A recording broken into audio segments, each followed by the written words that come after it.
Qu'est-ce que tu cherches, Steph? Bah écoute, je sais pas si tu as vu la vidéo avec Inoxtag, mais il est sur une île déserte avec un palmier et puis il trouve des Bernard l'ermite. Mais on n'est pas du tout sur une île déserte là, Steph, on est chez Ouais, Flora. mais il y a des palmiers et Bernard l'ermite, il peut y en avoir. Hein. Ouais, mais non, il n'y en a pas là, ils sont à l'intérieur. Qui veut dire qu'on a des Bernard l'ermite à l'intérieur. Eh oui! Et moi, je suis comme un imbécile à chercher des Bernard l'ermite comme ça. Et tu me laisses faire. Bah, non, justement, j'interviens. Bref, viens, je vais te le montrer, le meilleur copain d'Inoxtag. Ah, les potes à Inoxtag. Allez, on y va! Et d'ailleurs, pour cultiver un peu, Steph, ça s'appelle des Coenobita rugosus. C'est du latin. Ne dis pas des Bernard l'ermite. Eh bien, salut à tous et bienvenue dans cette nouvelle vidéo. Aujourd'hui, on va parler paludarium, on va parler terrarium. Aujourd'hui, on va parler alors non pas entre ciel et mer, mais entre terre et mer. C'est un mélange très sympa dans le restaurant, mais dans le monde de l'aquariophilie. On l'a fait la semaine dernière, on a parlé des périophthalmes. Ouais, mais là, ça va être un peu différent. C'est-à-dire qu'on était sur le poisson mélangé à la grenouille. Là, on va être sur le crabe mélangé à l'escargot. Tu veux qu'on parle de Bernard? On va parler de Bernard. Oh. Accrochez votre ceinture, on est parti pour Bernard. Les Bernard l'ermite sont une famille d'invertébrés qui ont la particularité de vivre généralement proche d'un milieu salé, mais pas toutes les espèces. Ouais. Par exemple, cette espèce-là, elle va se retrouver entre un milieu salé et un milieu plutôt d'eau douce plutôt. C'est une espèce qui est capable de recourir à plusieurs centaines de mètres, de s'éloigner de plusieurs centaines de mètres des côtes pour s'aventurer dans la forêt, ce qui va nous faire d'elle une espèce beaucoup plus intéressante pour la maintenance en captivité, dans des milieux qui ne seront pas forcément prêts à avoir un environnement d'eau salée à l'intérieur. Alors donc, tu veux dire que c'est comme un périophthalme qui est un poisson mais qui vit pas dans l'eau? Ouais. Là, c'est un Bernard l'ermite qui ne vit pas dans l'eau, qui vit pas dans la mer, qui vit dans les forêts, quoi. C'est ça. C'est une espèce qui va vraiment se retourner. Full camp! Lolo! Dégage! À pas confondre avec Thierry Hermite. Non, pas Thierry l'ermite. C'était l'intervention de Lolo. Merci Lolo. Et on a tous de l'humour chez Flora Aquatique. Ouais.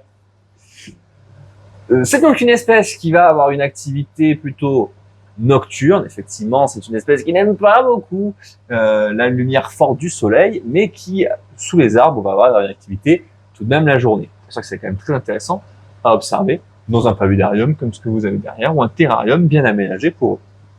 Alors, comment est-ce qu'on aménage correctement un terrarium pour des Bernard l'ermite? Alors, bah, il faut toujours un petit fond d'eau. En fait, c'est à peu près ce qu'on a fait pour les périophthalmes. Sauf qu'au fond, au lieu d'avoir une espèce de plage de sable avec, j'avais mis des pierres plates, etc.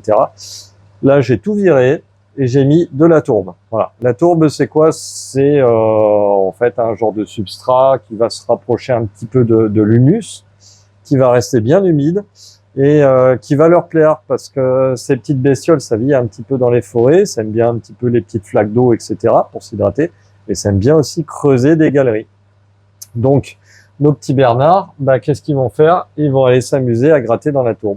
Voilà. Bon, après, ça fait pas des galeries de 1,50 m de profondeur. Pas cette espèce-là, en tout cas. Voilà, pas cette espèce-là. Elle va un petit peu creuser pour essayer de trouver un peu quelques détritus à manger et puis De la fraîcheur en journée. de la fraîcheur, des fois un petit peu d'eau quand voilà, il n'arrive plus à s'orienter. Exactement. Mais voilà. C'est une espèce qui est capable, ne serait-ce que par en filtrant le sable, de trouver de l'eau, donc il n'y a pas nécessité d'avoir un point d'eau hyper conséquent. C'est capable de se débrouiller avec pas grand-chose, donc Voilà. c'est pas pour autant qu'il faut pas leur mettre les conditions optimales pour vivre. Contrairement à ses cousins qui vont faire des tailles parfois gigantesques, là on est sur une espèce qui va être Adulte avec la vraiment taille. petitoune, quoi. Voilà, là on n'est pas sur une taille encore forcément adulte, ça peut encore grandir. C'est ouais, mais de pas grand-chose. Hein. Mais voilà, en termes de céphalothorax, alors c'est vraiment pas apeuré pour grand chose. Hein. Ouais. En termes de céphalothorax, on est sur une espèce qui va faire dans les 25 mm. Ils ont une particularité anatomique qui est d'avoir une pince gauche qui est beaucoup plus grande que la pince droite. Et ce pour une raison toute simple, c'est quand ils s'enroulent à l'intérieur de la coquille. Ouais, évidemment, il est pas content. Bon, vous voyez, ils sont pas sauvages. Hein. Ah non, non, ils ont peur de rien. Voilà, quand ils s'enroulent à l'intérieur de la coquille, en fait, la grosse pince vient aider notamment à fermer l'opercule, comme ils n'ont pas d'opercule comme Voilà. les escargots. Bah, ça leur sert d'opercule et c'est plutôt efficace. Ouais, c'est très costaud. On en trouve un peu de toutes les couleurs dans cette espèce-là. On va passer du rouge jusqu'à des couleurs beaucoup plus claires, blanchâtres, couleur sable. Il ne reste pas au moins que ça reste la même espèce, c'est plutôt des localités qui vont avoir des couleurs différentes au fur et à mesure. On disait justement, les terriers à creuser, c'est toujours intéressant d'avoir des hautes surfaces. Donc là, il va y avoir presque 20 cm. Ouais. C'est vraiment le minimum qu'on va vous conseiller pour qu'ils puissent creuser et notamment muer. C'est important à ce moment-là qu'ils aient accès à des terriers. En termes de bien-être, un point d'eau salée et un point d'eau douce, alors, on va mettre à l'intérieur. Eau salée, eau saumâtre, hein, il faut un petit peu de sel, Ouais, mais peu pas, voilà, un peu de... Pas bon nécessairement. Et surtout, des coquilles de libre, parce que quand il mue, il fait sa croissance aussi.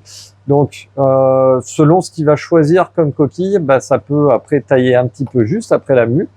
Et donc, il a besoin d'une nouvelle coquille un petit peu plus grosse. Donc, vous lui mettez, là, je crois que ce sont des bulots, un truc comme ça. Turbo ou autre. Ouais, voilà. Donc, vous leur mettez un petit peu différents types de coquilles que vous avez. Vous leur mettez pas la coquille de porcelaine qui vient de Madagascar, ça sert à rien, ou de la Guadeloupe. On s'en fout. Vraiment, ce type de coquille que vous voyez ici.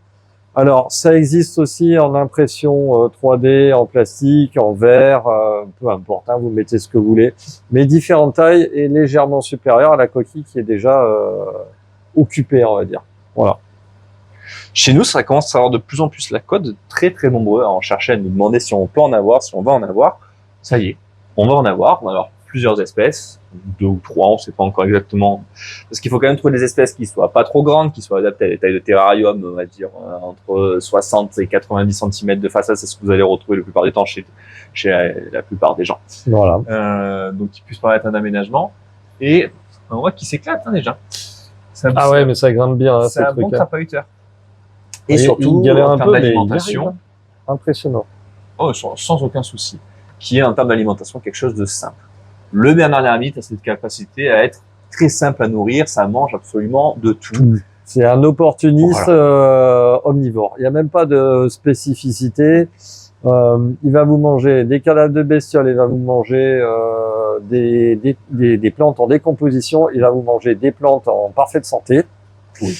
Voilà. Mais par contre, si vous le nourrissez bien avec des paillettes humides, des trucs comme ça que vous mettez vraiment dans un petit truc, à un endroit précis, pareil que le Periostan d'ailleurs. Mais là, vous mettez ça dans une coupe, il grimpe, il mange. Et une fois qu'il a fini de manger, il est repu et il laissera votre plantation tranquille. Voilà, ça c'est une petite astuce. Et bien le nourrir.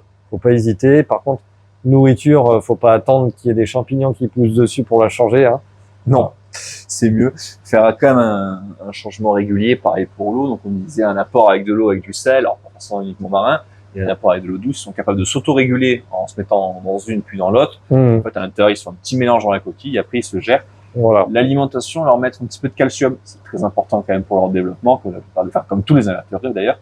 Mais là, nous mettre directement dans l'alimentation, avec sans détroit en fonction de l'apport ou non d'UV à l'intérieur, en sachant que ça reste quand même un animal qui va avoir plutôt une activité nocturne ou en fin de journée. Donc, vous savez déjà sur quoi vous orienter. Alors, petite chose, vous êtes chez vous, vous avez ça dans votre bac, vous allez vite vous rendre compte que ça fait un peu de bruit. Alors moi, je vous conseille de pas faire l'aquarium sur votre table de nuit, parce que toute la nuit, vous allez entendre un petit peu ping-pong, ping-pong. Il se balade, hein. Donc la coquille a tendance à choquer, à taper un petit peu contre les bords de l'aquarium. Et je peux vous dire que ça fait un sacré boucan en fait.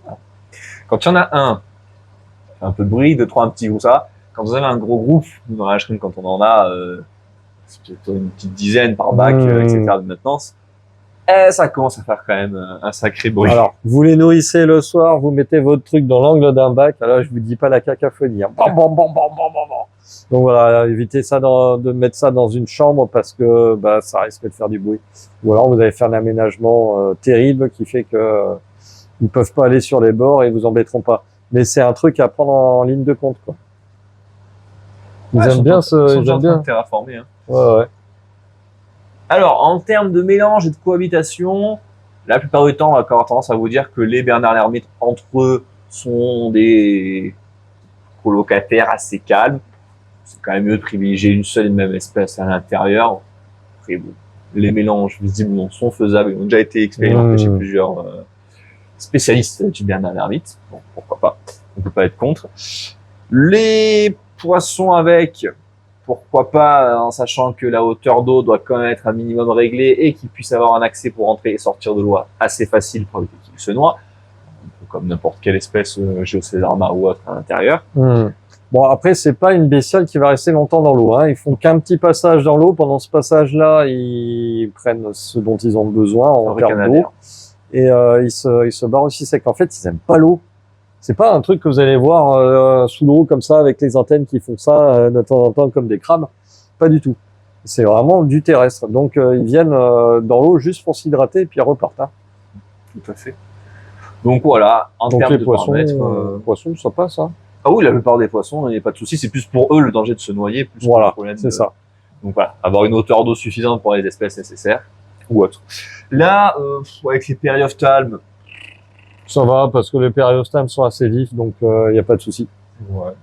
Bon là, on est sous surveillance. À terme, je pense que les bigorneaux vont pas trop y rester longtemps.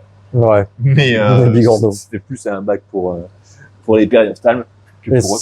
Mais ça va rester le bac à périophthalme. Mais effectivement, ça pourrait marcher pour eux aussi. On va peut-être en laisser, hein, juste pour le fun. Ah. Alors, autre chose, vous n'avez pas besoin de couvrir le bac, hein. Ils vont pas s'évader et ils n'ont pas besoin de la même hygrométrie qu'un périophthalme pour ce genre de bestiole. Oui, là on a ouvert pour la vidéo parce que sinon ça fait un peu de condensation sur les vitres. Mais le bac à périophthalme est bien fermé le reste du temps pour éviter toute évasion. Il se porte d'ailleurs plutôt à merveille. Ça fait quelques longs bons jours, semaines qui sont là. Ah, attention. Est-ce qu'il va tomber? Est-ce qu'on va entendre le bruit du choc du... Non. Eh ben, ils sont surprenants, ils sont vraiment très agiles à l'escalade. En fait, à chaque fois qu'on les voit sur la pente, on se dit c'est bon, ils vont se laisser tomber comme des tutes. Et ben, pas du tout. Voilà, c'est vraiment des rois de l'escalade.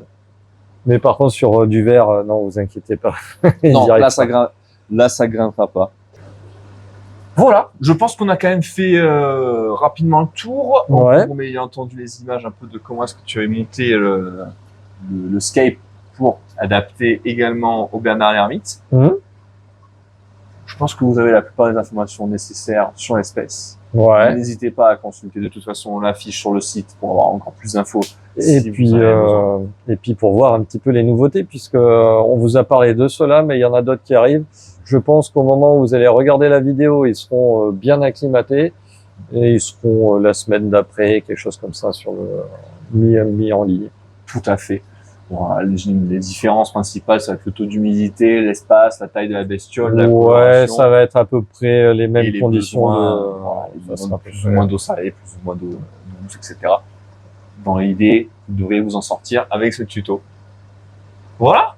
Et ben, voilà. Je pense qu'on va pouvoir se laisser là pour aujourd'hui. Ouais. Puis on se donne rendez-vous dimanche prochain, comme d'habitude. Pour une nouvelle vidéo. Même heure, ça dépend du dimanche. Voilà. Quand on sera prêt. Voilà. Merci à vous pour votre fidélité. Merci de nous avoir suivis. Si vous avez aimé ce contenu, si vous aimez ce qu'on fait sur la chaîne, n'hésitez pas à vous abonner et à laisser un petit pouce bleu sur la vidéo. Ça nous met toujours un peu plus en avant et ça nous permet de développer encore plus de vidéos et de projets complètement fous pour la chaîne. Voilà. N'hésitez pas à commenter. Voilà. On est à ça des 30 000 abonnés. Et qu'est-ce qui va se passer? 30K, comme on dit. Qu'est-ce qui va se passer aux 30K? On a déjà un peu parlé la semaine dernière. Quand on arrive à 30 000, c'est la pluie de cadeaux, comme on a fait pour 20, comme on a fait pour 25. Voilà. Vous avez l'habitude, c'est des super remises sur le site, c'est des super prix, c'est des super concours avec des super lots à gagner. Il y a un peu de tout, toutes les couleurs. Il y en a ici, il y en a sur Insta très régulièrement. Des petits concours pour gagner plein de super lots pour l'aquario. N'hésitez pas à aller faire un tour sur Insta et à nous suivre également sur Instagram. Merci à vous. Et puis, à la semaine prochaine. Ciao.